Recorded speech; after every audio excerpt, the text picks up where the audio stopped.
Hello and welcome to the Learning Love Podcast. I'm Dr. Mark A. Hicks, author of the book Learning Love. It is possible to build the healthy, happy, thriving relationships you have always wanted. So let's spend some time learning love. Love is the answer. Now all we have to do is explore all the questions. And today's question is, what do you do when you find yourself arguing about the same thing over and over again? This might be in your marriage or with your partner. This might be in your family. Maybe it's with friends. Maybe it's at work, that we find ourselves having these same arguments and frustrations and irritations over and over again, causing conflict. This can be a real struggle. And it just seems like it builds up, because once we start down this road, when we start getting triggered, we start hearing these same things, we start getting annoyed the same way, there is this sense of, here we go again, and it can really take a toll on the relationship in general. It becomes bigger than just that one argument. It becomes this frustration where you're almost waiting for the next time this happens. And that's no way to live. That is not a way to feel good about your relationship. And so what are we going to do when we find ourselves in that place? Well, there's no real script that we can follow, but there are some principles that we can kind of put in place and understand in order to address this issue. And again, this is every area of life, whether it's at your home, at work, with friends, out in the community. We find ourselves in these same patterns. And so that's the first step. Recognize the pattern. Sometimes people don't even know this. They're fighting about the same thing over and over and over again. And to them, it might seem fresh each time because what triggered it was slightly different, or maybe things get said a little differently, and they're just not paying attention. You really should pay attention to what you fight about, what you argue about in your family or at work or with your friends. If you're having arguments, and everyone does sometimes, if it is just an occasional thing, if it's something that just happens sometimes, which it does to everyone, everybody gets in a bad mood occasionally, everyone makes mistakes. And if you're having those kinds of issues and it's these pop-up issues, and next time it's something completely different, it's probably nothing to really worry about. But when you start seeing a pattern, when you start keeping an understanding of what do we actually fight about, what is it that gets us going and gets us in a bad place, and you start seeing that, yeah, we really are fighting about the same thing every time. When you see that, now you can do something about it. It's hard to fix things that you don't even know are broken. So when you start seeing a pattern, understand that is something that needs to be addressed. That's not supposed to be normal, okay? I hesitate to use the word normal because there's no such thing anyway. But in healthy relationships, we really need to address issues. And if the same thing keeps coming up every time, that is a problem that needs to be addressed. Now, the reason very often that we end up fighting about the same thing every time is that it's not about that thing. It's a manifestation. It's an easy way to have an outlet in some area, but it's really not about that. What we tend to do is ignore the core issues. We tend to not want to deal with the depth of life, the real emotions that we are facing, the struggles that we're having, and it's easier to fight about something silly. One of the classic examples, in a married couple, one person asks the other to take out the trash and they don't do it. And that starts a fight every time. And it comes into that regular type of argument. Why do you always ignore me? I'm not ignoring you. I'm going to get to it. Leave me alone. Quit telling me what to do. All this stuff that tends to happen in these arguments. And if you find yourself doing that over and over again, it's probably not about taking out the trash. It tends to be deeper issues, like maybe the person who's asking for assistance doesn't feel very supported. They're trying to do a lot of things around the house and they're asking for help, and they don't feel like they're getting enough help. They don't feel like you're there for them. Don't feel like you're really engaged in understanding what they need. When they feel overwhelmed, they ask you to do something, you're not getting it. Maybe the other person feels like, you're ordering them around too much. you're barking orders at them and they don't like to be talked to that way, that you're expecting them to just drop everything and do something on your timing when they want to do things on their timing, and they feel like it's a control issue. These are deeper issues, and they can really take a toll on the relationship. I don't know of anyone who ever got divorced or broke up in a relationship or destroyed their family over taking out the garbage. I do know people that have destroyed relationships over things like control issues, manipulation, not being supportive, not carrying their responsibilities around the house. I've known people that got divorced over those deeper issues. And so pay attention. When you start seeing these patterns, understand that there's probably a deeper issue there, and start figuring out what that deeper issue is. So, how do we do that? One is stop, take a breath. We have such a tendency when we get into these places where we do feel controlled, or we do feel like we're not being supported, or some of these core issues, these deeper issues that are really bothering us, when they get triggered, we pop off. We start popping off and we don't think about what we're saying or why we're saying it. We just end up in those same unhealthy patterns. Take a second to think about why you're upset. It's probably not about what you're fighting about.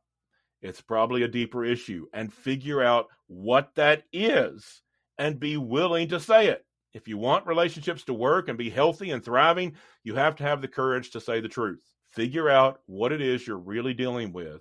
Figure out those core issues and be able to address those.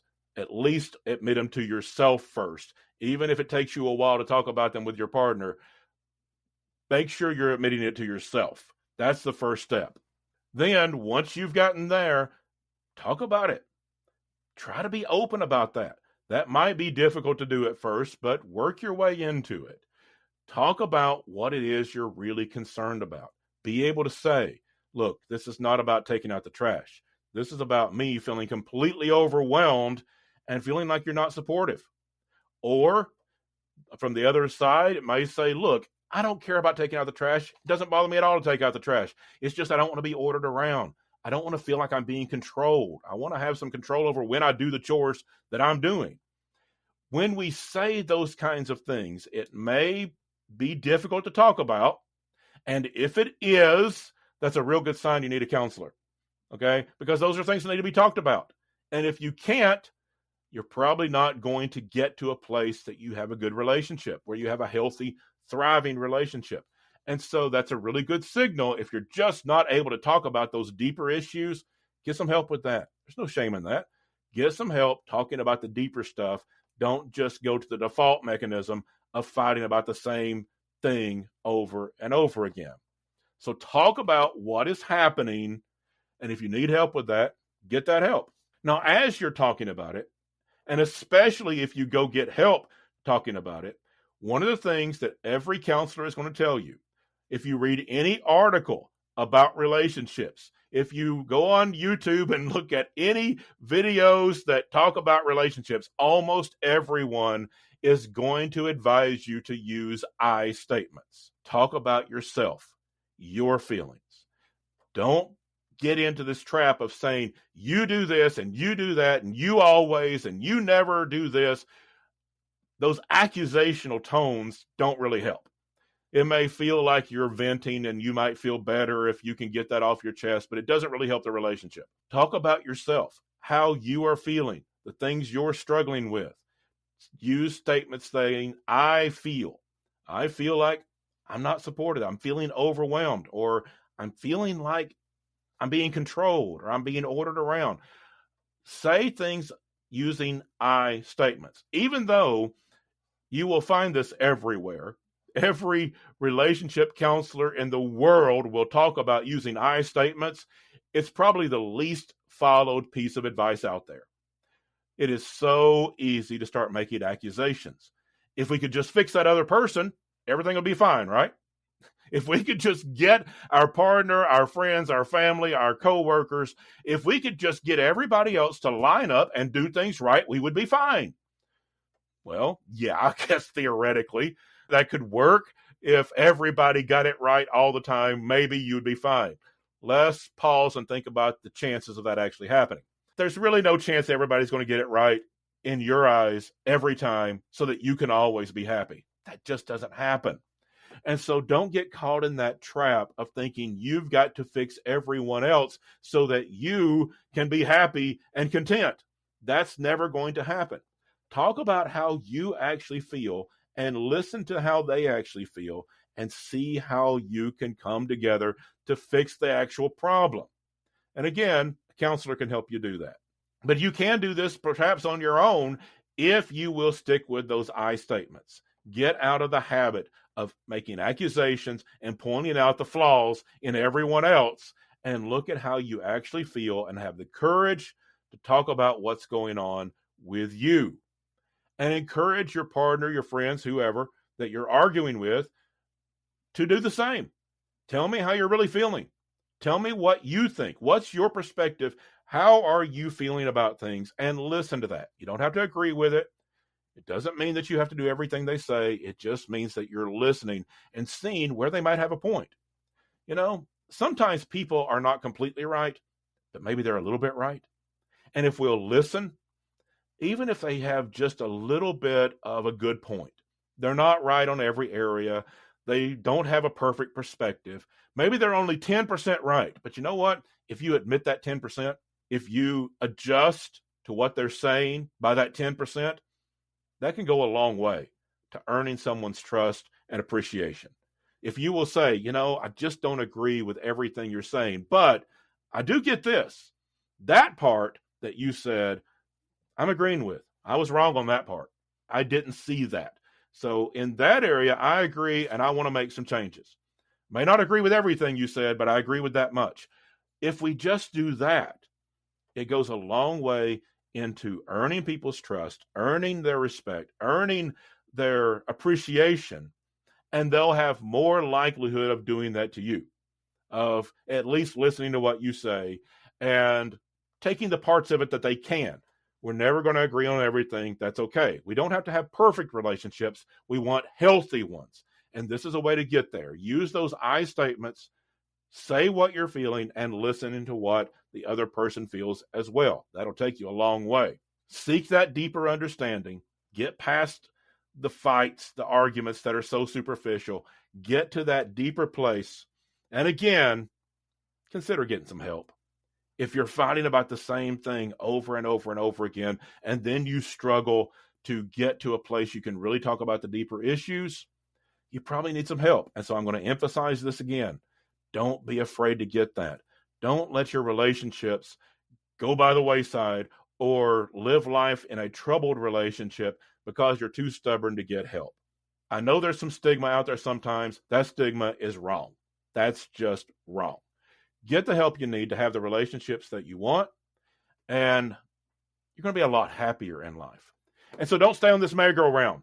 If you keep coming around to the same argument over and over and over again, realize that. Pay attention to it. See the pattern and understand it's probably not about that issue. There's probably something deeper going on. And so get to the deeper issues. Do that by using I statements and encouraging the person you're arguing with to do the same. Listen to each other. That's not easy, but practice. You'll get better. Practice listening to each other. Figure out what the deeper issue is. And then once you do that, that surface issue tends to just go away. It tends to resolve itself once we resolve the deeper issues, because it was never about that surface issue to begin with. And finally, I'll say it again, get help when you need it. If you do these things, you can get off that merry-go-round of coming around to that same issue, that same fight, that same argument over and over and over again, and get to a better place of dealing with the real issues so that you can have the relationship that you want in your life. That's my thoughts this week on how you can build the life of love that you deserve. As always, I hope you'll go to my website, markahicks.com, and order my book, Learning Love, Building a Life That Matters and Healthy Relationships That Last. I want to thank my producer, Abby Graves of Abby Graves Production, and thank you to all of you for listening. Until next week, love well, everyone.